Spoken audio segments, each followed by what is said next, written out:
सीताराम सीताराम सीताराम कहिए, जाहि विधि राखे राम ताहि विधि रहिए। प्रणाम सरकार, प्रणाम सरकार, प्रणाम सरकार। गोड़ लगे सरकार। खुश रहिए जजमान, खुश रहिए। और सब पूजा का तैयारी हो चुका है ना? हाँ सरकार, सब हो गए। आइए जजमान, आसन ग्रहण कीजिए। जजमान, आम का पत्ता उठाइए और हाथ में लीजिए, रोड़ी चंदन घसिए। ओम गंगे च जमुने चैव गोदावरी सरस्वती नर्मदे सिंधु कावेरी जलेस्मिन् सन्निधिं कुरु। जल छीटिए जजमान और अक्षत हाथ में लीजिए।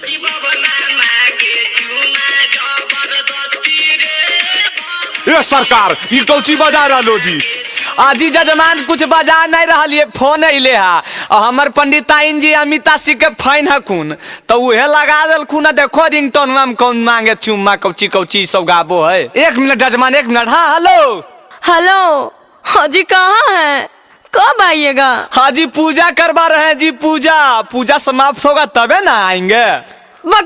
दिन भर तो आप पूजे पाठ में लगल रहते हैं। अरे ब्रह्मा मुरारी तीन पुरांतकारी। जजमान 10 रुपया धरिए तो। अरे तो क्या कहती है, कहाँ से खाएगी? अजी हमको शॉपिंग करने के लिए मॉल जाना है। अरे तुम कहे मॉल जाएगी? सब पर अच्छा चीजें थोड़ा थोड़ा जजमान, और जो चाहिए ले आएंगे जजमान। जपी हरिओम हरिओम। देखिए तो सब लोग जाती है कि नहीं? अरे जो सब करती है जजमान, चैनल लगाइए, वो करना जरूरी है। आपको तो खाली दिन भर पूजे पाठ सूझता है। अरे तो पूजा पाठ नहीं सूझेगा तो जजमान पुष्प अर्पण कीजिए, तो कहाँ से खाएगी तुम ही बताओ। आजी हमरो कुछ शौक मौज है न जी। अरे शौक मौज है तो जजमान नौवेदम अर्पण कीजिए।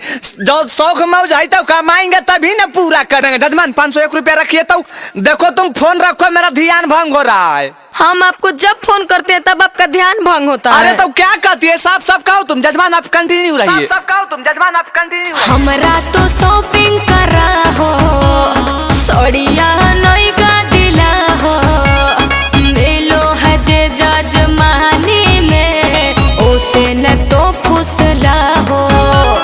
मंत्र पढ़े में हो डिस्टर्ब, फोन रखो बसंती। बेरी बेरी देखो हमको फोन न करंती। कहो हकी ही 420 हिलावे दे धानी के रोज घंटी। कहो हकी ही 420 हिलावे दे धानी के रोज घंटी। ओम गणपते नमो नमः, अष्ट विनायक स्वाहा। ओम दुर्गाय नमो नमः, सिद्धि विनायक स्वाहा। जजमान हमन संपन्न हुआ, जल्दी से दक्षिणा का व्यवस्था करिए।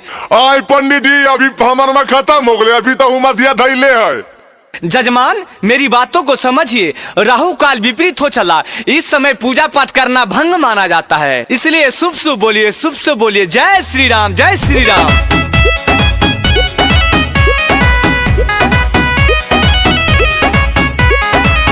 पूजा पाठ छोड़वा देनी, बढ़िया सुन जजमानी है गे। सेब संतरा अंगूर केला एकरा से बढ़ के आउ की है गे। सुनो की मिलो हक साड़ी पेटी में धरा लगा जी। अच्छा चाहे सुना मौले के किना लगा जी। जे भी मिलो सबूरी कर फुटानी ना करंती। लागो हो बहकाबो हकुन बगल वाली अंती। कहो हकी ही 420 हिलावे दे धानी के रोज घंटी। कहो हकी ही 420 हिलावे दे धानी के रोज घंटी।